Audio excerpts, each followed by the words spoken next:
menyatakan siap untuk menyidangkan, kan begitu ya? Ya. Berarti kata kunci siap menyidangkan, berarti kalau kita petik dari harfiah kata itu berarti mereka sudah bersiap diri untuk menerima P21. Petunjuk-petunjuk yang diberikan oleh jaksa peneliti kepada pihak penyidik sudah memenuhi kriteria, tinggal melengkapinya.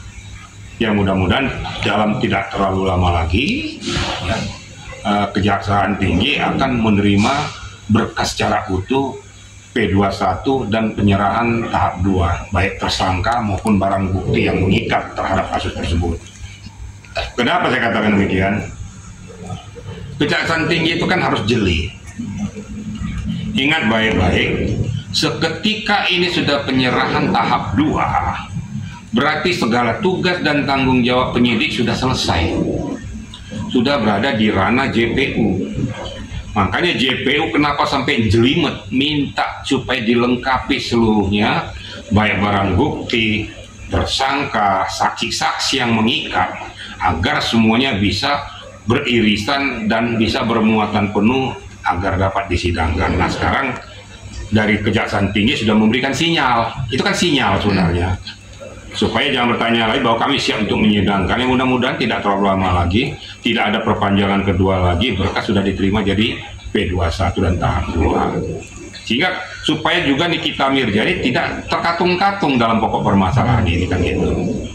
Nah setelah penyerahan tahap 2 tentu pihak JPU akan mempersiapkan dakwaannya berdasarkan analisis kasus dan bukti-bukti yang ada, kemudian pasal yang mengikat kepada posisi kasus tersebut nanti akan dipersiapkan di sidang pengadilan.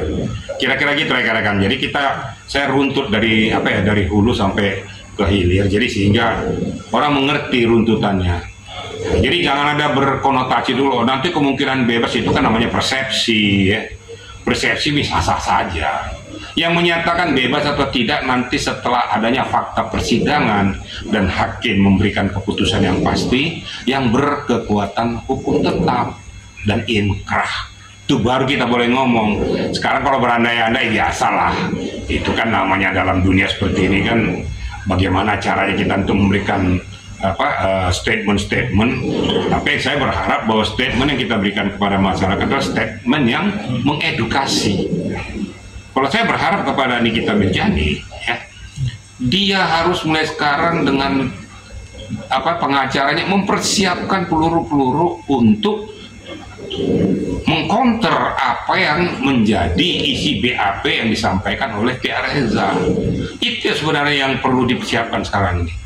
Apakah saksi-saksi yang mengikat dan lain sebagainya nanti di fakta persidangan dia ungkapkan semua nih asal muasal terjadinya peristiwa ini. Kira-kira gitu ya. Pak, tapi tadi pihak Kejati bilang masa penahanan terakhir itu di bulan Juni. Artinya setelah di bulan Juni memang tidak akan ada penambahan atau siap langsung di persidangan? Bukan berarti tidak ada penambahan. Di bulan Juni ini kan masalah penahanannya kan selesai untuk perpanjangan 30 hari pertama.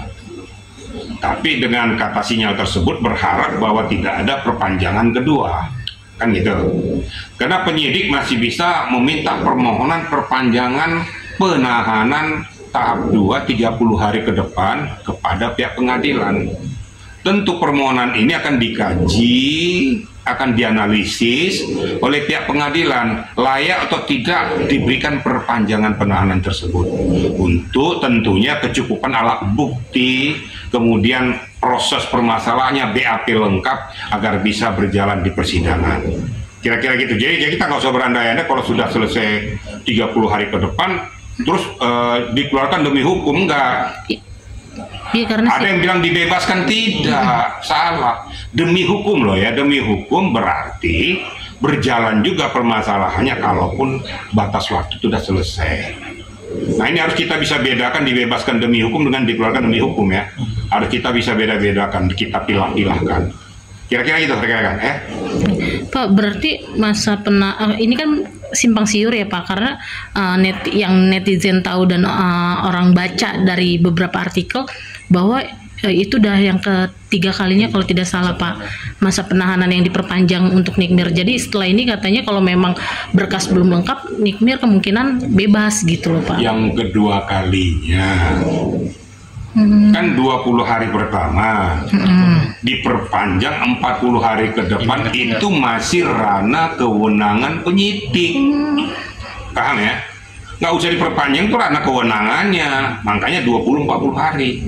Ini kan batas kewenangan penyidik untuk melakukan penahanan. Ternyata isi berkas ini menurut JPU perlu disempurnakan agar bisa penyerahan tahap 2, sementara waktu sudah mepet 60 hari. Itu yang saya katakan tadi, penyidik meminta permohonan kepada pengadilan untuk 30 hari ke depan diberikan oleh pengadilan. Nah, persyaratannya yang dua itu ya. Yang pertama ya, bisa diberikan perpanjangan 30 hari ke depan oleh pengadilan. Yang pertama, satu orang yang cacat mental atau sakit dan lain sebagainya, sakit kronis, dan ini harus dilambari oleh surat keterangan dokter. Itu yang pertama. Yang kedua, nih kita kan sehat nih, berarti dipakai pointer B. Pointer B menyatakan apabila ancaman hukumannya di atas 9 tahun. Kan gitu. Berarti saya menilai penerapan pasal TPPU yang kena ke arah sini. Karena TPPU itu kan ancaman hukumannya maksimalnya kan 20 tahun. Kalau pemerasan kan enggak, nah, dipergunakanlah ini. Nah, karena ancaman hukuman itu 9 tahun ke atas. Jadi itulah acuannya, makanya penyidik melakukan itu. Nah, nanti perkembangannya kita lihat ya. Apakah memang sudah kecukupan alat bukti dan lain sebagainya sudah sempurna atau sudah baik menurut JPU, maka diserahkanlah berkas dan perkara ini untuk penyerahan tahap 2, tentunya melalui P21. Kalau saya mengatakan apa yang diucapkan Kejaksaan Tinggi itu udah sinyal sebenarnya persiapan untuk pelimpahan berkas perkara. Kenapa? JPU betul-betul harus jelimet. Seketika sudah berpindah tahap 2, kewenangan dan tanggung jawab penyidik sudah selesai. Itu sudah di ranah JPU, dia yang bermain di ranah ini untuk menyajikan permasalahan ini di sidang pengadilan. Tentunya dakwaannya, pokok permasalahannya, sampai nanti tuntutan yang akan diberikan. Kira-kira gitu ya, rekan-rekan ya. Ada lagi? Oke, aman. Terima kasih, mantap. Enak kan jawabnya kan?